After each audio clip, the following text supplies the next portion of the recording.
Hi, I'm jumping on today to share with you one of my biggest property mistakes, and it's something that I still see happening a lot today. You see, whilst there is only one way to truly build wealth through property investing, there's actually two schools of thought around how you achieve financial freedom. What I'm talking about here is the buy negatively geared property and pursue growth school of camp versus the only ever buy cash flow positive or yielding approach. Remember, a negatively geared property is where the costs of holding the property, your mortgage and your bills, is greater than the income that you earn. For example, the rental income doesn't cover your outgoings each month, your mortgage and your bills, so you need to put your own cash towards the costs each month of holding the property. A cash flow positive property is the opposite, where the rental income not only covers the costs of your mortgage, your bills and so on, but it leaves you with leftover cash each period. Now, before I bare my soul and talk about my own personal stuff up, let's talk through a really simplified example. Keep in mind, this is general information only.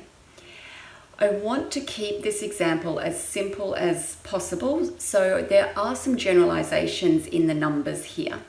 But if we use a national median house price of $800,000 and assume that the house doubles in value after 10 years, so it's a 7% per annum year on year or compound growth rate, by 2030, that house would be worth $1.6 million, meaning on paper, the owner has increased their wealth or their assets by $800,000.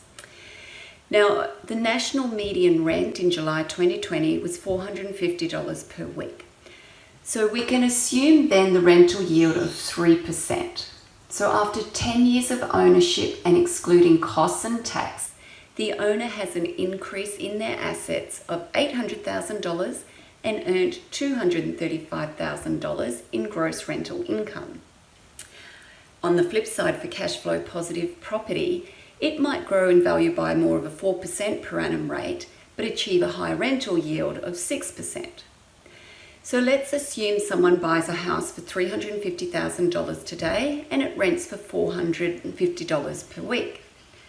After 10 years at an average growth rate of 4%, that property is worth just under $520,000, an increase in wealth of $170,000, with gross rental income of $210,000 for 10 years. So hearing this, you might think that chasing cash flow positive properties is just for dummies. Who wouldn't want the $800,000 increase in value with the $235,000 of rent versus a $520,000 increase and $210,000 in rent? And this, my friends, is where I went wrong in building out my portfolio, because I only chased negatively geared high growth properties. The problem with this is twofold. When your income decreases, if you want to leave your job or you want to raise a family or you change careers completely, but you're trapped because you need to cover the cost of that negatively geared property, or the banks refuse to lend you more money to continue to build out your portfolio because you failed the serviceability test and in their eyes you're a little bit overexposed. So what's the solution to this? It's actually quite simple, and it's to make sure before you start your property hunt, and ideally before you even commence building an investment portfolio with property, that you've mapped out your investing plan, that you actually know what your end goal and the timeframes around that goal is, and you work backwards from there.